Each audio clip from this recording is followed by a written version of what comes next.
We have a bare chassis, and we're going to begin to install a gyroscope with infrared sensors as well as a cable. To begin, you loosen the 8mm nut on the bracket, remove the old gyroscope, obviously if it's still there. Then I like to pre-install the first zip tie into the bracket. It just makes it a little easier after the gyro is put into place. So what you want to do is grab your gyro, put it into the notch on the top.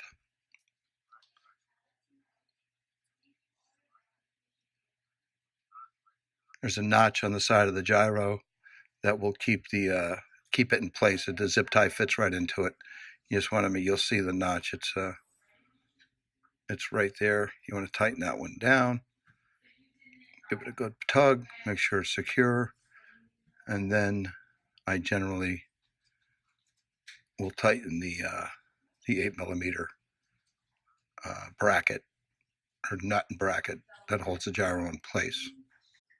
At this point, I'd like to put an extra zip tie around the gyro underneath the bracket. Just a little safety precautions, not necessarily needed. Also, with our cable, this is where we're going to start the process of building the wiring harness. I take a zip tie, generally zip tie the complete cable bundle at the base.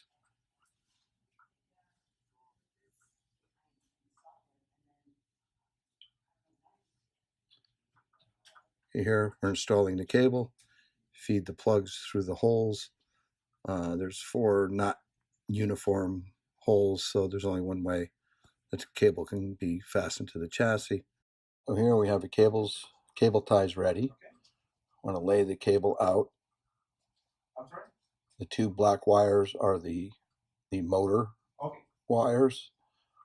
One's longer than the other. The longer cable goes to the motor farthest away.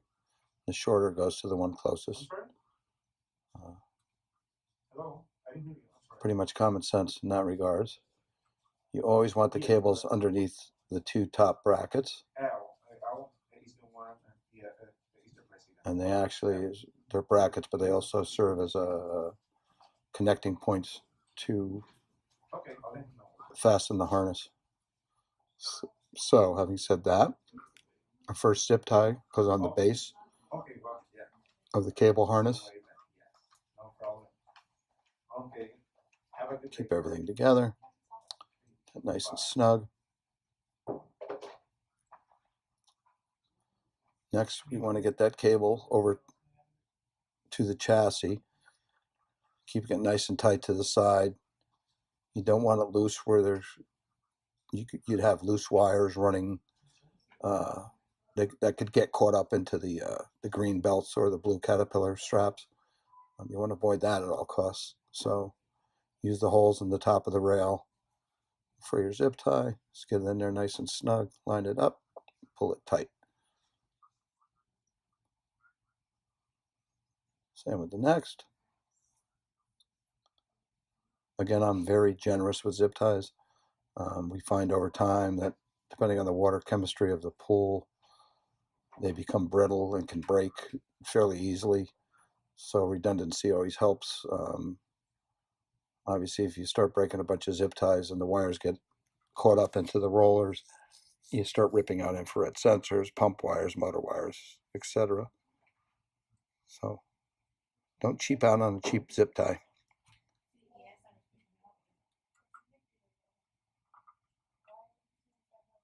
Next, we lay out the wiring for the gyroscope, which is orange wire, goes underneath, and the 2 gyroscopes, clearly marked number 1 and number 2. If you have an updated unit, there'd be a 3 and a 4 also, but number 1 is always the forward. Number 2 is the backwards, the back of the machine.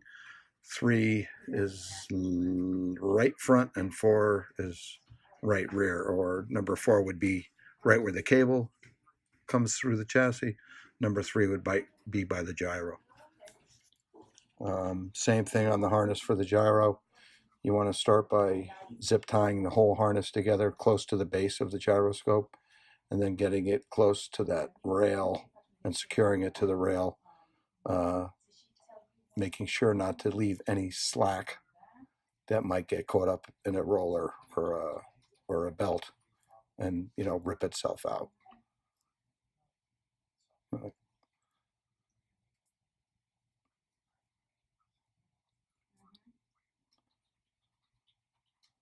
So what we do generally is that for the number 2 infrared goes right behind the motor, runs behind the motor on the right side in this situation, the way we're looking. Secure that to the rail.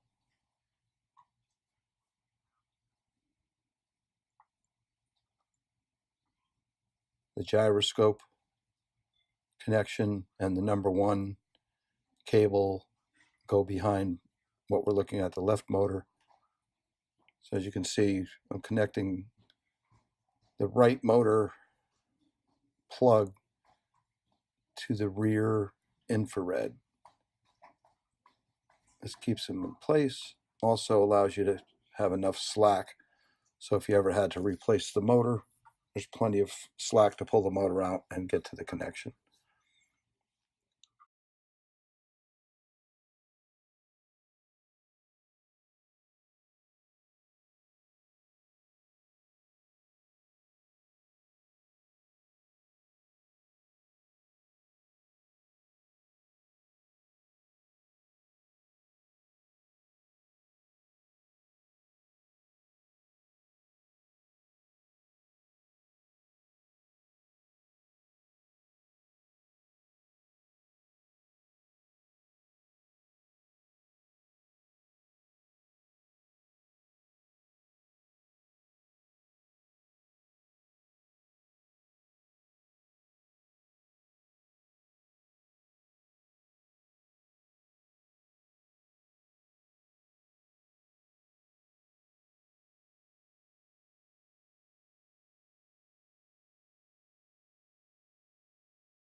When connecting the harness to the motor, the factory recommends that you only hand tighten. I like to snug them a little bit. My hands aren't as strong as some, but I just like to double sure that they're snug. You don't want to over tighten them, but you definitely want it snug so you have a waterproof connection. The infrared sensor, you have 2 plastic nuts. Put one on, put it through the bracket, put the other one on from the outside. We generally like to leave 1 inch of infrared protruding from the bracket heading out. It's not critical. It doesn't have to be exactly 1 inch, but you don't want it flush. You want to leave it out a little bit in front of the machine. We find 1 inch is good. Again, hand snug. These are plastic fittings. can be stripped fairly easily. So it's recommended hand tight only, but you would definitely want them snug. With the extra wires, you can see we typically start by securing the base of that wire to the chassis.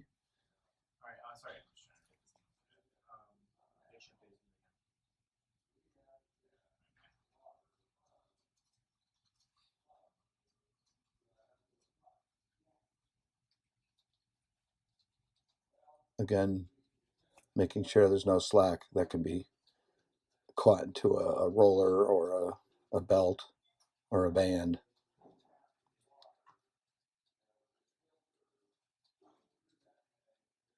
The excess wiring, just want to group it together using the 2 holes on the top rail to secure with zip ties.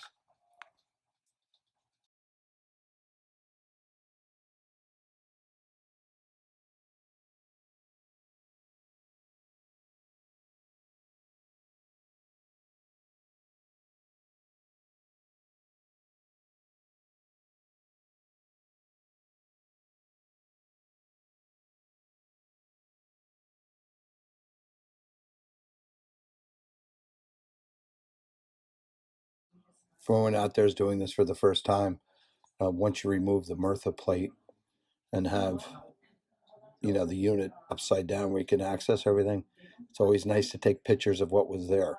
Then you have a reference. Again, this isn't brain surgery, but you want to be consistent with the way it goes in. I've seen people just grab all the wires and literally cluster them into one big clump and zip tie it to the those top rails, and that's definitely not the way you want to do it. So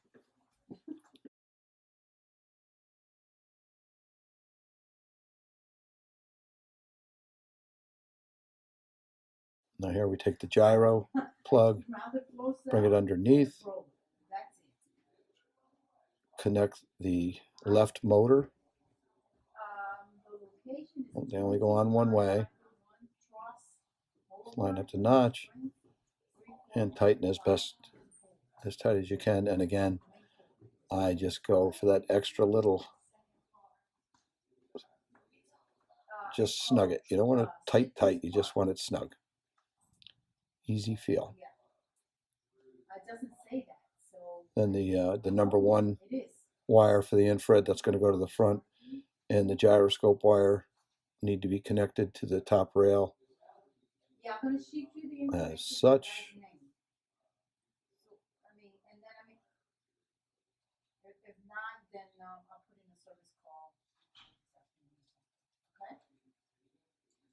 I put an extra one in the middle. Again, we don't want loose wires. Positioning of any of these is not that critical, but it is critical you have no loose wires. They clean up your extra zip tie material as you go along.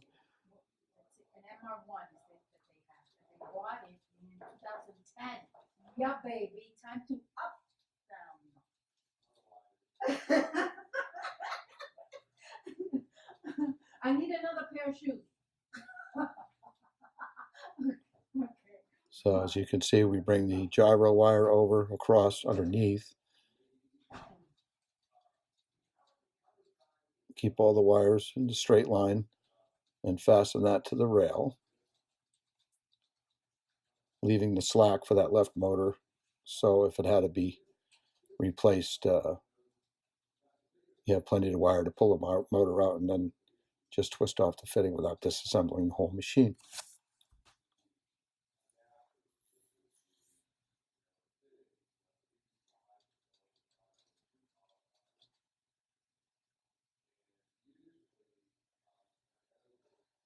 Snug that up.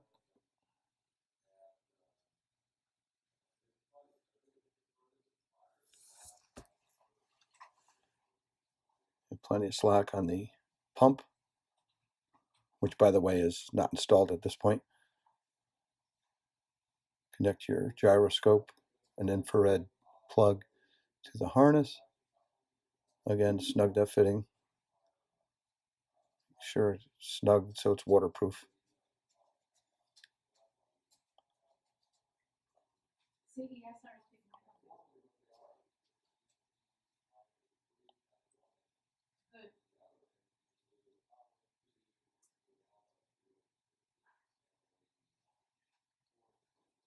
this point, I'm going to bundle the extra wire, which there will be.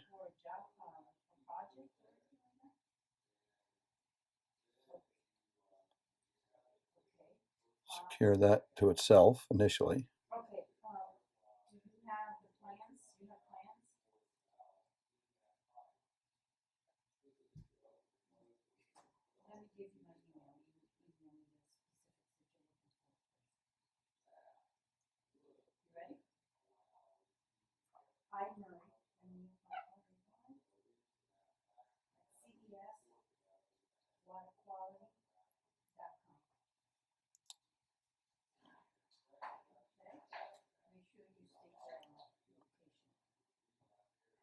Again, extra zip ties are not going to hurt anything. They're just a precautionary measure.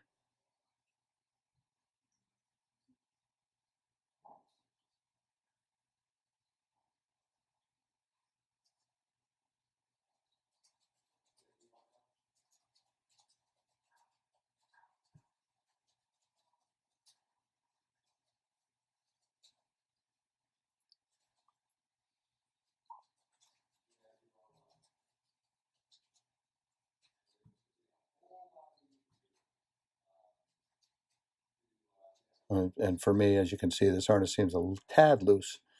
So I'm going to go ahead and add one extra zip tie to the frame rail, just as a precaution. Probably not needed, but again, zip ties are cheap.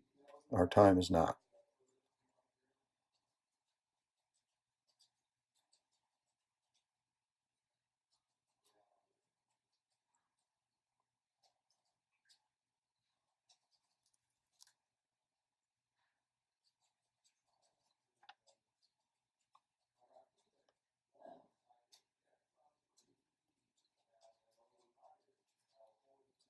Okay.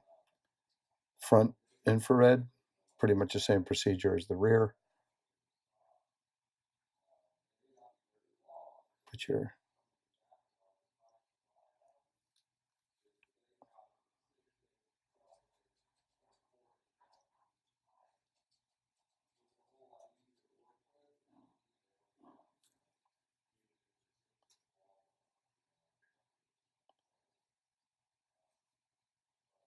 Again, put the first nut on, infrared through the bracket, secure with the other nut, again leaving at least an inch protruding from the bracket.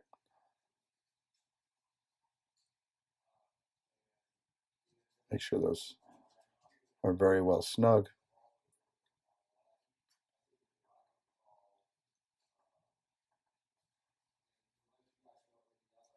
And again, secure the extra wire to the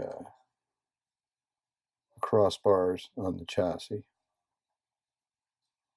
not leaving enough slack that may get caught in a roller, caterpillar, or green drive belt.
Lastly, we can trim the excess zip tie. Again, trim the excess zip tie material. One good look over, making sure everything is secure. No extra zip ties sticking out. The only thing left at this point is to put the pump in, which I've installed. Different video, but it just, the pump slides into place. The plug can only go in one way. I want to snug that plug connection. Make sure we get a nice watertight seal.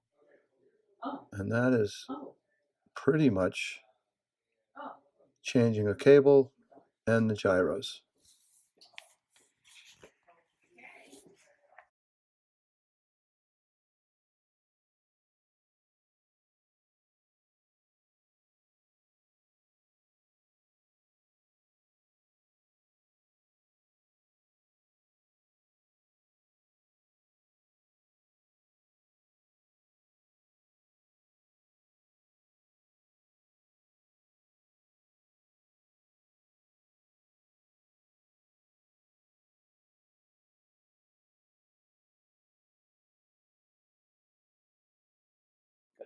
Okay, that is basically installing the cable, the gyroscope with the 2 infrared sensors. The only thing left to do now is reassemble the unit. Before you reassemble, you want to check all your connections. Your harness is nice and snug against the bracket. The cable is snug against the chassis. Your motor, pump, and infrared connections are all secure. Having said that, the next step would be to reinstall the rollers with the axles. Now, this is an older unit. So what I'd like to point out, these are the axles that came off this unit. As you can see, when the bearings go bad, you get some pretty severe wear on the axle. If this is the case, this is something you want to take advantage of and change at this point. As far as the rollers, I always check, just grab it by one end, grab it by the cap, give it a twist, and make sure that this cap is securely affixed to the roller itself. This is more on the older units. The new units are cast in one piece, so it's not an issue, but we've had times where they've come loose. Everything looks fine on the machine, but it will track to the right or the left depending on which one came loose. Also, on the roller, and I've already done this, so you want to check the bearing inside. When these go bad, that's what causes the axle to wear. I just changed these out. It's pretty simple. You pop the cap right here, take out the old bearing, put the new one in, reinstall the cap, and you're good to go. So to assemble the rollers for installation, we put a green strap on. You also, while you have it apart, make sure all your straps are the same length. This affects, again, the traction, and it could make you veer to right or left depending on if one was longer. And it has different tension. One side grabs better. Put your tensioner in place. Get your second roller ready. You also want to look at the tensioners, make sure they're not ovaled, because that affects the tension, which in effect affects the traction again. So consistency on everything is what we're looking for. Okay, so you have your 2 rollers. Take a new axle, obviously not worn, install it in the roller. You're out of shot with that. Got to line up the holes. Pretty straightforward stuff.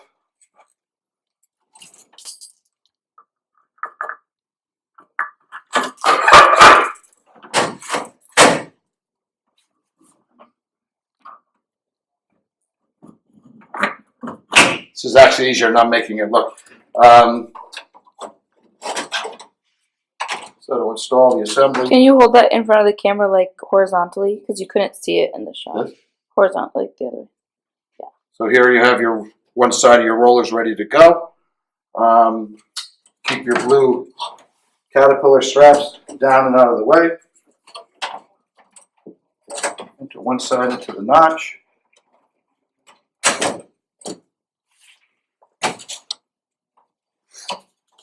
Same on the other side.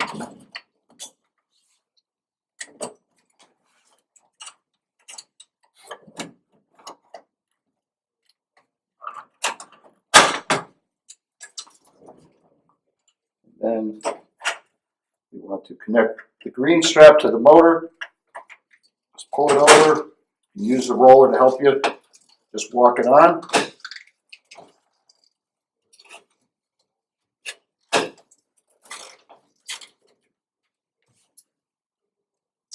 See? Always check that your green straps are not figured eight. I just had figured eight that. What would have happened, it would have been fighting against all the other rollers. And you would have a machine that would go half a circle and stop. Same on the other side. No figure eight on the green strap. Roll that on. Same procedure for the other side.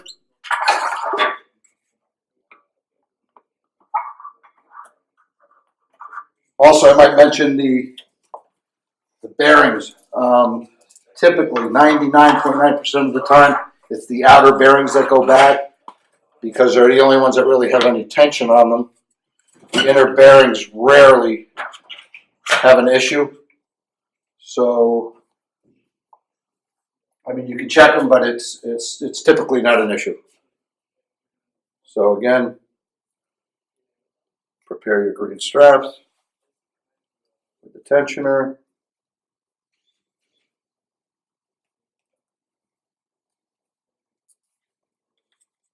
It's ready to go in. When I say figure eight, if you put it on like that, you have an issue. It's got to be straight.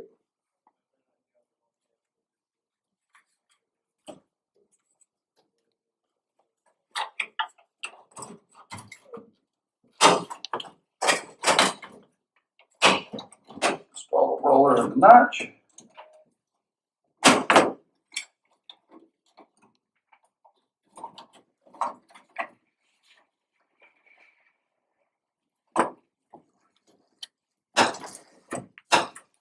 Attach your green straps.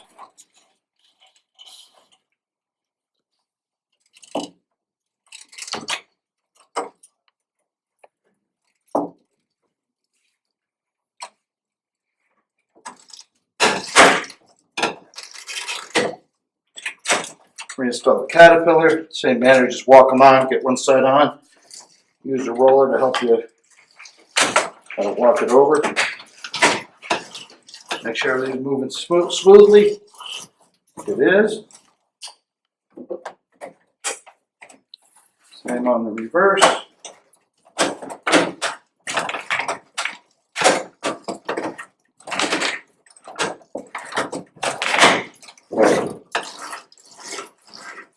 All good to go. The next step would be to install the Murtha plate. How we install the Murtha plate? Make sure you clear the harnesses, the wiring harnesses. I generally flip it up. Line up your screws. If you line up one, the rest kind of fall into place.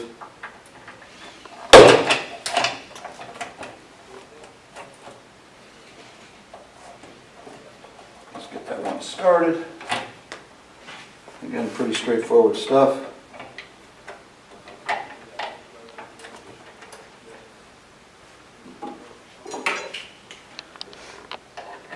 Snug these up a little bit.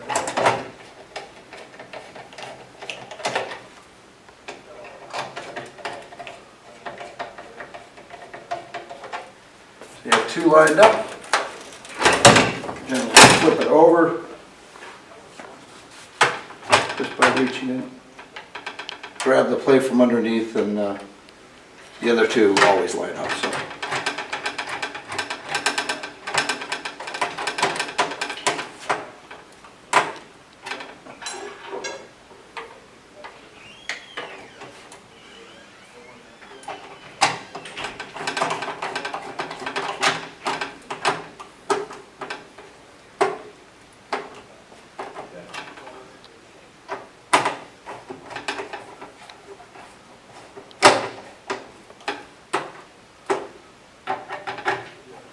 And that is about it, my friends.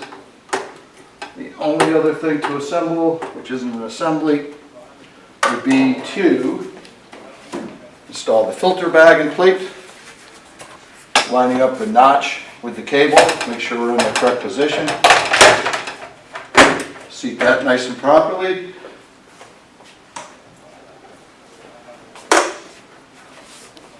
To the hood. Okay, the last piece of the puzzle, install your hood clip, and we are good to go. There you go. Changing out a cable, infrared, gyroscope, done.